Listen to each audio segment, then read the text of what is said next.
Hi everyone, welcome back to another video from Apps Academy. In this video, we will be learning how to reset your forgotten DoorDash account's password. If you've forgotten your DoorDash account's password and you are unable to log into your account, then follow along till the end.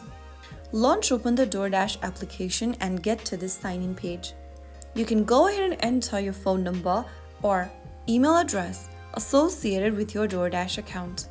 Once done, tap on Continue to sign in. Now, on the next page, type down your password associated with your DoorDash account. If you don't want to get logged in with password, you can also go ahead and verify your email and you will be able to sign in. But if you want to reset your password, you will need to choose the password option and then tap on Reset Password. Make sure that your email is correct and click on Reset Password again.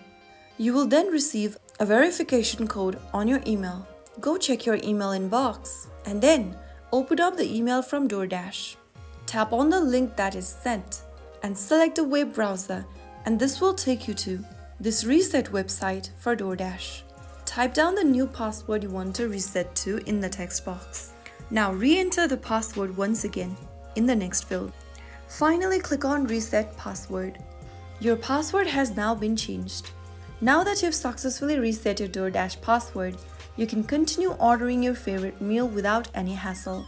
Remember to keep your new password secure and consider enabling two-factor authentication for added security. If you found the video helpful, don't forget to like, share, and subscribe. I'll see you in the next episode. Thank you for watching.